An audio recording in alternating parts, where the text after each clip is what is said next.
Hello बच्चों, let's read this question. The question is, which of the following is not a correct statement? Option A, every AB5 molecule does in fact have square pyramidal structure. Option B, हमारे पास multiple bonds are always shorter than corresponding single bonds. Option C, the electron deficient molecules act as Lewis acids. Option D, the canonical structure have no real existence. The key concept for this question is Lewis acids.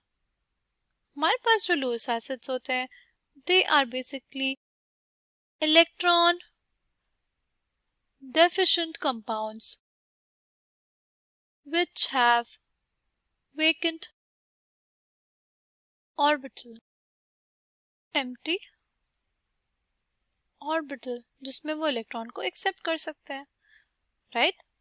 जैसे हमारे पास जो BF3 होता है, right, इसके पास एक vacant p orbital रहता है और जब इसको ट्रीट करते हैं NH3 के साथ तो इसके वेकेंट p ऑर्बिटल में हमारे पास ये जो NH3 का लोन पेयर था वो चला जाता है और ये दोनों फॉर्म कर लेते हैं एक एडम. ओके, जो हमारे पास लुईस एसिड होते हैं वो हमारे इलेक्ट्रॉन को एक्सेप्ट करने की टेंडेंसी रखते हैं, ठीक है, वो खुद इलेक्ट्रॉन डेफिशिएंट मॉलिक्यूल्स होते हैं.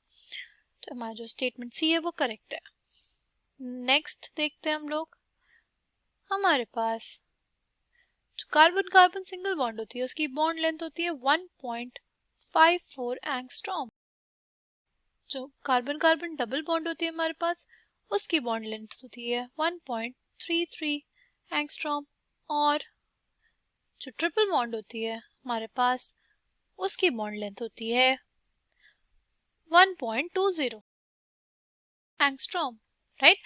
तो हमारे पास जो भी मल्टीपल बॉन्ड होगी उसकी जो बॉन्ड लेंथ होगी वो हमेशा हमेशा कम होगी हमारी करस्पॉन्डिंग सिंगल बॉन्ड से. ऐसा क्यों होता है कि सी जो हमारे पास पहला जो बॉन्ड बनता है वो सिग्मा बॉन्ड बनता है, राइट? उसके बाद वो दोनों ऑर्बिटल्स पाई बॉन्ड जब बनाते हैं तो उनके बीच में और एफिशिएंट ओवरलैपिंग हो रही है, इस वजह से उनकी बॉन्ड लेंथ और कम होती है. अगर हमारे पास ट्रिपल बॉन्ड बन गई तो हमारे पास और ज़्यादा अच्छी ओवरलैपिंग हो रही है, ज़्यादा इंटरेक्शन हो रहा है ऑर्बिटल्स के बीच में.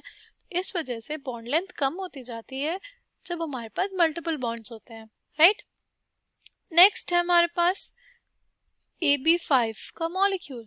जो हमारे पास AB5 का मॉलिक्यूल होता है ये हमारे पास स्क्वायर पिरामिडल स्ट्रक्चर भी शो करता है और ट्राइगोनल बाई पिरामिडल भी शो करता है और पेंटागोनल प्लेनर भी शो करता है. तो हमारे पास 3 तरह के स्ट्रक्चर्स आते हैं, सिर्फ एक तरह का नहीं. इस वजह से स्टेटमेंट ए जो है हमारे पास वो इनकरेक्ट हो जाएगा, राइट? और लास्ट है हमारे पास कैनोनिकल स्ट्रक्चर्स. जो कैनोनिकल स्ट्रक्चर्स होते हैं हमारे पास वो बेसिकली उनका कोई रियल में एग्जिस्टेंस नहीं होता है, वो बस एक रिप्रेजेंटेशंस होते हैं to understand better, right? Okay, coming back to the question. The question has asked which statement is not correct. The correct answer for this question will be option A, because AB5 molecules हमारे square pyramidal, trigonal bipyramidal और हमारा pentagonal planar भी हो सकते हैं. Option B हमारे पास multiple bonds are shorter than corresponding single bonds, ये स्टेटमेंट ट्रू है. Electron deficient molecules act as Lewis acids, ये भी ट्रू है. और हमारे पास ऑप्शन डी है the canonical structure have no real existence, ये भी हमारे पास ट्रू है. I hope you understood it well. Thank you and all the best.